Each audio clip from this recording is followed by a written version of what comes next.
Welcome to all. आज हम लोग शुरू करने जा रहे हैं एक नई सीरीज़ और वो है सोशल रिफॉर्म मूवमेंट्स जो हुए या फिर कल्चरल रिफॉर्म मूवमेंट्स हुए या फिर कह सकते हैं भारत में जो धार्मिक और सामाजिक सुधार आंदोलन हुए वो इसकी एक सीरीज़ हम लोग शुरू करेंगे। और जो उसका कंटेंट है बेसिकली वो है स्पेक्ट्रम, और स्पेक्ट्रम बुक का ही ये पीडीएफ है। और इससे ही हम एक एक करके सारे मोमेंट्स डेली बेसिस पे एक वीडियो अपलोड की जाएगी और एक वीडियो में एक मोमेंट या एक आंदोलन हम लोग कवर करने की कोशिश करेंगे। रही बात कि इसकी लैंग्वेज की, तो बुक या पीडीएफ तो इंग्लिश में है लेकिन हिंदी भी जो है इक्वली उसमें इस्तेमाल होगी, ताकि हिंदी मीडियम वाले जो हैं और इंग्लिश मीडियम वाले जो हैं दोनों को चीज़ें बेहतर तरीके से क्लियर हो सकें। तो इसमें जो है कई सारे मोमेंट्स हैं, लेकिन मोमेंट शुरू करने से पहले हम एक छोटा सा ओवरव्यू लेंगे कि ये रिफॉर्म मूवमेंट शुरू कैसे हुए। तो रिफॉर्म मूवमेंट शुरू होने के पीछे कारण कई सारे थे, जैसे कि ब्रिटिश की भारत में मौजूदगी, क्योंकि वो जिस तरीके से भारत में शोषण कर रहे थे वो एक प्रॉब्लम थी। इसके अलावा क्रिश्चियन मिशनरीज़ जो थी, जो क्रिश्चियनाइजेशन हो रहा था, क्रिश्चियन जो धर्म था जिस तरीके से कन्वर्जन हो रहा था, इससे लोगों को भारत के लोगों को दिक्कत झेलनी पड़ी। साथ ही साथ कह सकते हैं कि जो पश्चिमी जो वेस्टर्न नॉलेज भारत में तेज़ी से फैल रहा था, उसकी वजह से विचारों का आदान प्रदान हुआ। लोग देश दुनिया की चीज़ों को जानना समझना शुरू किए। इससे लोगों का माइंड ब्रॉड हुआ, थिंकिंग ब्रॉड हुई। जो है रेलवे आया, उससे लोगों का विकास हुआ। हालांकि बीच जब मोमेंट शुरू हुआ तो उस टाइम रेलवे आया नहीं था, रेलवे आया था डलहौजी के टाइम पे। तो इन सारी चीज़ों से क्या हुआ कि विचारों का आदान प्रदान हुआ, लोगों को अपने अधिकारों के बारे में पता चला कि नहीं, हम गुलाम रहने के लिए नहीं पैदा हुए हैं, हमारा भी कुछ हक है और समाज में कुछ चीज़ें हैं जो बुरी भी हैं। तो बेसिकली समाज को यहाँ पे पहले सुधारने की कोशिश की गई। हालांकि बाद में कुछ ट्राइबल मूवमेंट्स हुए या फिर कुछ रिलीजियस या धार्मिक आंदोलन भी हुए, जो कह सकते हैं directly British east India company के खिलाफ भी रहे। तो उसी कड़ी में हम लोग देखेंगे आज पहला रिफॉर्म मूवमेंट, और वो था राजा राम मोहन रॉय का, या फिर उनका जो ऑर्गेनाइजेशन था ब्रह्म समाज। तो राजा राम मोहन रॉय की बात की जाए तो उनका जन्म जो है 1772 ईस्वी में हुआ था। 1833 ईस्वी में इनकी डेथ हो गई थी। रही बात इनके नाम की, तो इनका नाम जो है राजा नहीं था, राजा जो है टाइटल दिया गया था, और ये टाइटल दिया गया था मुगल शासक अकबर द्वितीय के द्वारा, अकबर टू के द्वारा। शुरुआत में ये जो है कुछ वैसा कल्चरल मोमेंट्स में इन्वॉल्व नहीं थे, लेकिन ये थे बड़े विद्वान और बहुत पढ़े लिखे थे और कई सारी जो है लैंग्वेजेस जानते थे, पॉलीगॉट थे, करीब 12-13 लैंग्वेजेस ये जानते थे और हर तरीके के ज्ञान में उनको दिलचस्पी थी। और यही कारण है कि उनके अंदर एक ह्यूमन जो डिग्निटी है, सोशल इक्वालिटी है, सामाजिक जो समानता है, ये सारी जो वैल्यूज़ हैं, ये सारे मूल्य धीरे धीरे उनके अंदर डेवलप होते गए। और मोनोथिज़म पे इनका विश्वास बहुत ज़्यादा था, एक ईश्वरवाद। तो ऐसा माना जाता है कि जो अलग अलग धर्मों को इन्होंने पढ़ा उसकी वजह से इन पे बहुत प्रभाव पड़ा। जैसे कि इस्लामिक नॉलेज की अगर बात की जाए तो पटना मदरसा से इन्होंने ज्ञान हासिल किया, वहाँ से मोनोथिज़म के बारे में पता चला। इसके अलावा वेदों की स्टडी की, उपनिषद की जो है स्टडी में भी हिंदुज़म में एक ईश्वरवाद के बारे में पता चलता है। तो इसलिए उन्होंने वेदों को और उपनिषद को बंगाली में ट्रांसलेशन भी करवाया था। इसके अलावा क्रिश्चियंस की बात की जाए तो क्रिश्चियन जो नॉलेज है वो भी उन्होंने लिया। विलियम कारे थे, उनकी मदद से उन्होंने वो सारे ज्ञान लिए। और साथ ही साथ जो है उन्होंने इस मोनोथिज़म से, केशवरवाद से प्रभावित होकर उन्होंने एक किताब लिखी थी जिसका नाम था गिफ्ट टू मोनोथीस्ट, या फिर इसी को जो है तोहफ़तुल मुवाहिदीन बोला जाता है। तो ये 1809 ईस्वी में इन्होंने लिखी, और इसकी मदद से, गिफ्ट टू मोनोथिस्ट की मदद से, और जो वेदों का, उपनिषद का उन्होंने बंगाली में ट्रांसलेशन करवाया, इसकी मदद से उन्होंने समाज में ये बात फैलाने की कोशिश की कि जो कह सकते हैं कि कई भगवानों को जो पूजा जाता है वो सही नहीं है और एकेश्वरवाद पे हम लोगों का विश्वास होना चाहिए। ये बात उन्होंने फैलाने की कोशिश की। और इसी की कड़ी में आगे चल के उन्होंने कलकत्ता में 1814, कहीं कहीं 15 दिया होता है, आत्मीय सभा की स्थापना की। और इसका जो मेन मकसद था वो यही था कि एकेश्वरवाद जो है उसको किस तरीके से प्रोपेगेट किया जाए, बढ़ाया जाए। और उसका जो बेसिस होता था, जो आधार होता था, वो उपनिषद होता था, वेदांत होता था। इसके साथ साथ इन्होंने मूर्ति पूजा का भी विरोध किया। कास्ट सिस्टम में जो कह सकते हैं कि रूढ़िवादी किस्म का जो वर्ण सिस्टम या कास्ट सिस्टम हो गया था, उसका उन्होंने विरोध किया। समाज में कुछ ऐसी कुरीतियाँ थी, कुछ जो है ऐसी चीज़ें थी जो कह सकते हैं इंसानियत के पर्सपेक्टिव से सही नहीं थी, उसके खिलाफ इन्होंने जम के विरोध किया। और इसी कड़ी में चीज़ें आगे बढ़ती रहीं और वो अपना प्रकाशन भी करते रहे, ऑर्गेनाइजेशन भी करते रहे, इस्टेब्लिश करते रहे, और साथ ही साथ स्कूल वगैरह भी इन्होंने इस्टेब्लिश किए। जैसे कि 1817 ईस्वी में डेविड हैरे की मदद से उन्होंने हिंदू कॉलेज की स्थापना की थी, और इसी कड़ी में जो है 1825 ईस्वी में उन्होंने वेदांता कॉलेज की भी स्थापना की थी। और साथ ही साथ यहाँ पे देख सकते हैं कि ये पब्लिकेशन उनका था प्रिसेप्ट्स ऑफ जीसस, 1820 ईस्वी में लिखा इन्होंने। और इसकी मदद से उन्होंने जो क्रिश्चियनिटी में जो न्यू टेस्टामेंट है उसका जो फिलोसफिकल और मोरल मैसेज था, उस दोनों को डिफ्रेंशिएट करने की कोशिश की। दार्शनिक और नैतिक जो उसमें संदेश दिए गए थे, उन दोनों को अलग अलग करके क्रिश्चियनिटी में भी जो इश्यूज़ थे, क्योंकि हर धर्म में उस टाइम पे प्रॉब्लम थी, सभी धर्म में कुरीतियाँ जो है भरी हुई थी, तो इसकी मदद से उन्होंने इन चीज़ों को दूर करने की कोशिश की। इसके अलावा इसी कड़ी में अगर आगे बढ़ें तो 1825 में, जैसा कि अभी हम बताए, कि वेदांता कॉलेज की स्थापना की, और एक एंग्लो हिंदू कॉलेज भी इन्होंने खुद की ही मदद से स्थापित किया था। लेकिन इनकी ज़िंदगी में जो सबसे इम्पोर्टेंट वक्त रहा वो था 1828 का, मतलब एक कह सकते हैं कि लैंडमार्क चेंज जहाँ से हुआ। उन्होंने स्थापना की ब्रह्म सभा की, और एक साल बाद ही उसका नाम बदल के ब्रह्म समाज कर दिया गया। ब्रह्म समाज जो है कह सकते हैं कि ये पूरा जो हिंदू धर्म में स्पेशली बुराइयां थी, कुरीतियां थी, उनको बदलने के लिए एक अच्छे ऑर्गेनाइजेशन के तौर पे बन के उभरा।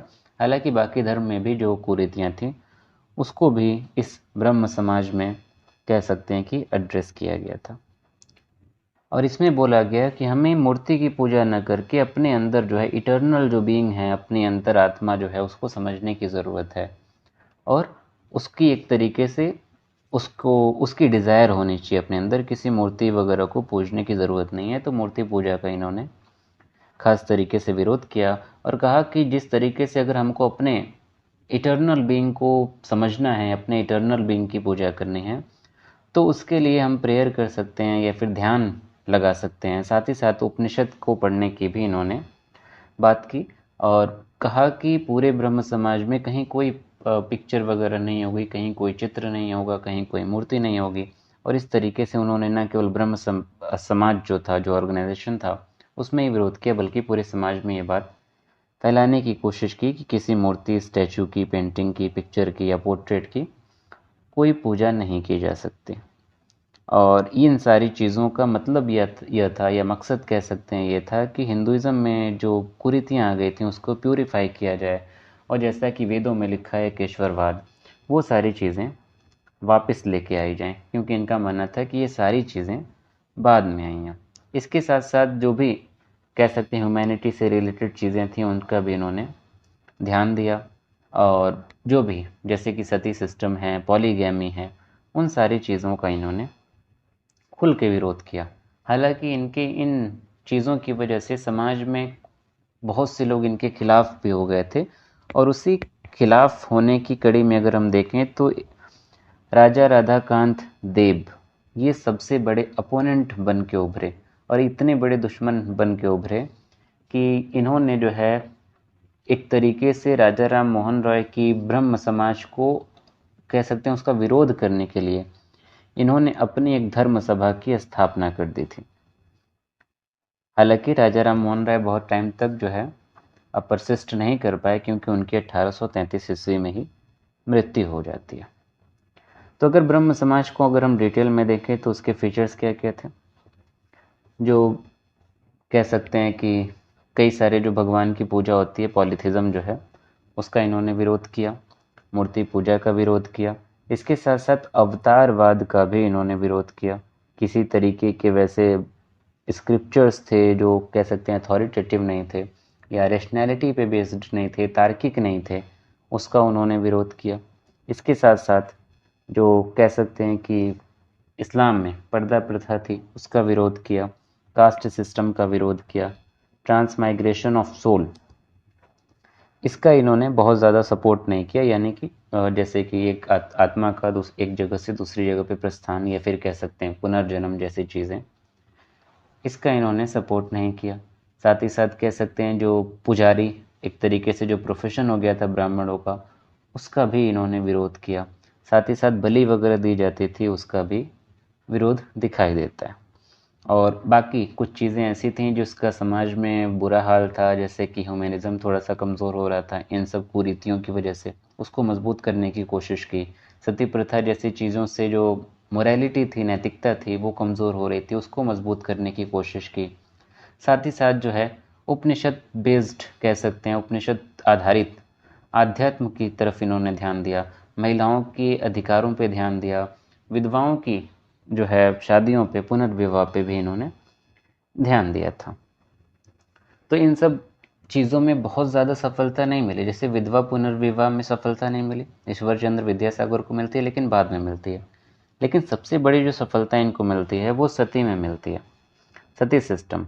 क्योंकि इनकी खुद की भाभी को इनकी आंखों के सामने जला दिया गया था, और उसके बाद से इन्होंने इस पर बहुत ज़्यादा फोकस किया।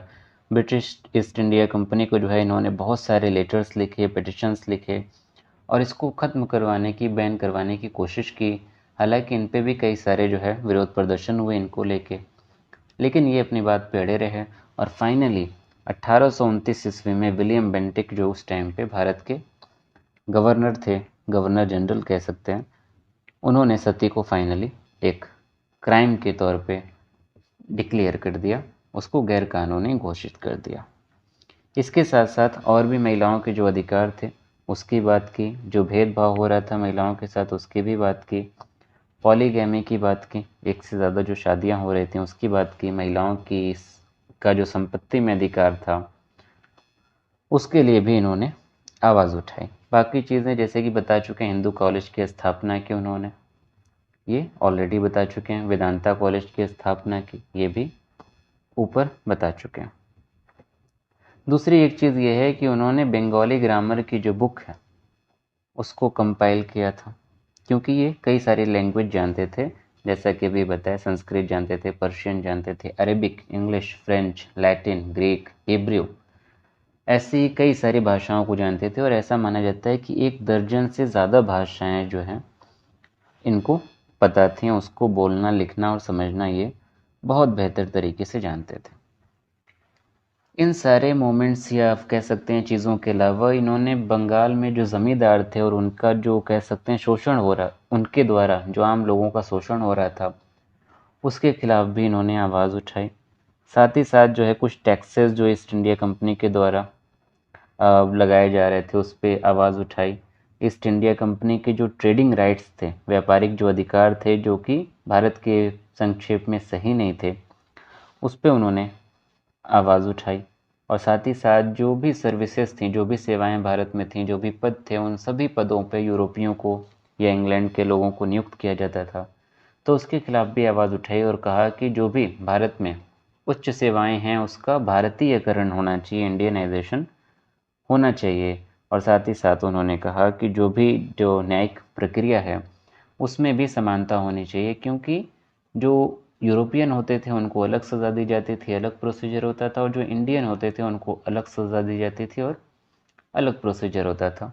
तो इस इक्वालिटी की बात की, लिबर्टी की बात की, जस्टिस की बात की, और एक तरीके से ये कह सकते हैं कि एक नेशनलिस्ट, ह्यूमनिस्ट और इंटरनेशनलिस्ट बन के उभरते हुए दिखाई देते हैं, क्योंकि इन्होंने सभी इन लोगों की बात की, किसी धर्म स्पेसिफिक के खिलाफ नहीं बोला, किसी धर्म स्पेसिफिक के सपोर्ट में नहीं बोला।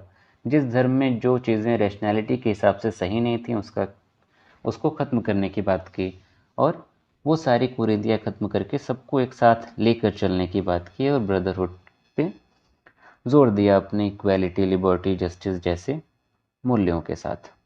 इसके साथ साथ इंटरनेशनलिस्ट कहने का एक ये भी तर्क है कि जो नेपल्स का रिवॉल्यूशन हुआ उसका इन्होंने सपोर्ट किया इटली में, क्योंकि जहाँ पे भी कहीं ऐसी चीज़ें हो रही थी जो रैशनैलिटी के हिसाब से या इंसानियत के हिसाब से सही नहीं हो रही थी, उसका सपोर्ट किया।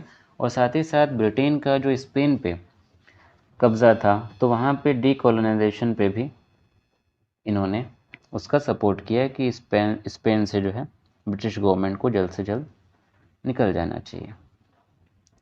तो ये सारे जो है इनके कुछ इम्पोर्टेंट चीज़ें रही उनकी ज़िंदगी से रिलेटेड, और बाद में जो है इनसे कई सारे लोग जुड़ते हैं, जैसे कि डेविड हरे का नाम हम ले चुके हैं, अलेक्जेंडर डफ जो हैं, देवेंद्र नाथ टैगोर, पीके टैगोर, चंद्रशेखर देव, ताराचंद चक्रवर्ती, ये सारे लोग उनके साथ मिलके काम करते थे। और जब 1833 ईस्वी में कह सकते हैं राजा राम मोहन रॉय की डेथ हुई, तो उसके बाद द्वारका नाथ टैगोर ने उसकी जिम्मेदारी ली। हालांकि वो भी बहुत लंबे टाइम तक नहीं रहे, और उसके बाद उनके बेटे देवेंद्र नाथ टैगोर ने ब्रह्म समाज की जिम्मेदारी ली 1842 ईस्वी में, और इन्होंने ब्रह्म समाज को थोड़ा सा और मजबूत किया और एक अलग लेवल पे पहुंचाने की कोशिश की, क्योंकि ऑलरेडी इनका एक ऑर्गेनाइजेशन था, तत्वबोधिनी सभा, जो कि 1839 में इस्टेब्लिश किया गया था, और इसकी एक पत्रिका भी थी जो बंगाली में आती थी, नाम था तत्वबोधिनी पत्रिका। तो इन्होंने क्या किया कि जब ब्रह्म समाज को ज्वाइन किया तो अपने इस ऑर्गेनाइजेशन को ब्रह्म समाज में मिक्स कर लिया, मर्ज कर दिया, और मिल के उसी राजा राम मोहन रॉय का जो भी आइडिया था, जो भी उनकी बातें थीं, जो उनके सिद्धांत थे, उन्हीं सिद्धांत पे धीरे धीरे ये भी काम करते रहे। और भी कुछ लोग इससे जुड़ते हैं, जैसे कि डेरोजियंस जो फॉलोवर थे। इसके अलावा ईश्वर चंद्र विद्यासागर, अश्विनी कुमार दत्त, ये सारे लोग ब्रह्म समाज से जुड़ते हुए दिखाई देते हैं। देवेंद्र नाथ टैगोर के टाइम पे ही लगभग जो है 1858 ईस्वी में केशव चंद्र सेन भी जो है ब्रह्म समाज को ज्वाइन करते हैं। लेकिन यहाँ पे चीज़ें थोड़ा सा कह सकते हैं थोड़ा सा गड़बड़ होती हुई दिखाई देती हैं। हुआ ये था कि 1858 में इन्होंने ज्वाइन तो किया, इससे पहले इनका भी ऑर्गेनाइजेशन एक चल रहा था, पहले नहीं बल्कि बाद में इन्होंने बनाया था प्रार्थना समाज। तो इनको जब 1858 में ज्वाइन करवाया गया, या खुद ये ज्वाइन जब किए, तो इनको आचार्य के पद पे नियुक्त किया देवेंद्र नाथ टैगोर ने। लेकिन चूंकि ये बहुत ज़्यादा लिबरल थे लेकिन रेडिकल भी थे, और ये क्या कर रहे थे कि सभी धर्मों के जो टीचिंग्स थी, सभी धर्मों की टीचिंग्स को एक साथ लेके चलने की कोशिश की इन्होंने। और कह सकते हैं कि क्रिश्चियन की जो चीज़ें हैं उस पर ध्यान दिया, इस्लाम में जो चीज़ें उस पर ध्यान दिया, हिंदुज़म के मतलब सारे धर्मों की चीज़ों को आपस में मिलाने की कोशिश की, जो देवेंद्र नाथ टैगोर को पसंद नहीं आया। हालांकि बंगाल से बाहर इस आंदोलन को लेके जाने में सबसे बड़ा हाथ केशव चंद्र सेन का ही था। लेकिन इन सारी चीज़ों की वजह से देवेंद्र नाथ टैगोर में और केशव चंद्र सेन के बीच में एक संघर्ष पैदा होता है, और इसी के चलते 1865 ईस्वी में देवेंद्र नाथ टैगोर ने केशव चंद्र सेन को आचार्य के पद से रिमूव कर दिया, हटा दिया।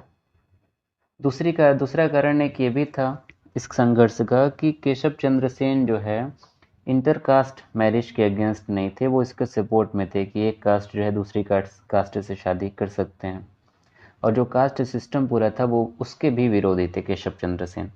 तो ये सारे संघर्ष की वजह से, इन सारे कह सकते हैं मतभेदों की वजह से देवेंद्र नाथ टैगोर ने इनको आचार्य के पद से हटा दिया, और इसी के चलते केशव चंद्र सेन ने 1866 ईस्वी में ब्रह्म समाज ऑफ इंडिया की स्थापना की, या फिर भारतीय ब्रह्म समाज की स्थापना की।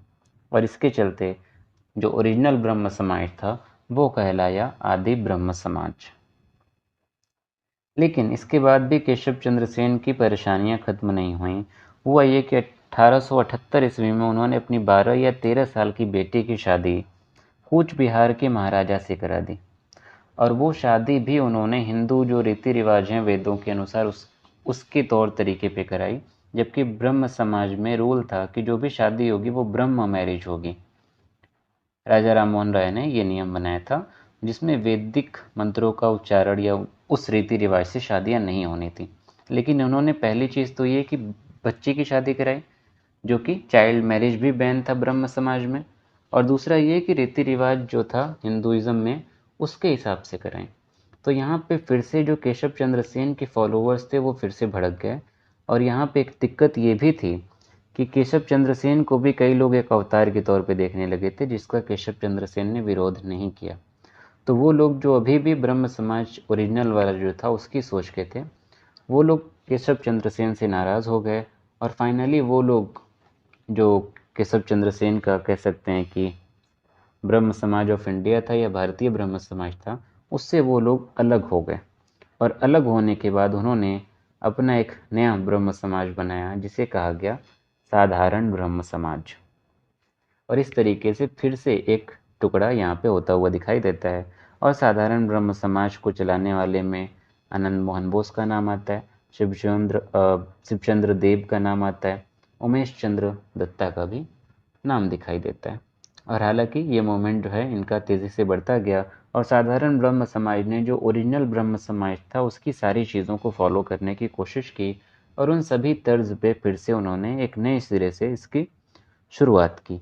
और वहीं पंजाब में दयाल सिंह ट्रस्ट जो है, इन्होंने ब्रह्म समाज के आइडियाज़ को अपनाते हुए दयाल सिंह कॉलेज लाहौर में 1910 ईस्वी में स्थापित किया।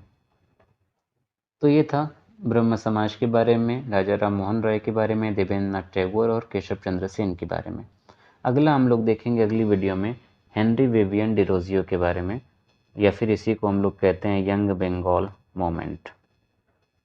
ये तो उम्मीद करते हैं लेक्चर पसंद आया है। पसंद आया तो लाइक करें, सब्सक्राइब करें और अपने दोस्तों के साथ शेयर करें। Thank you.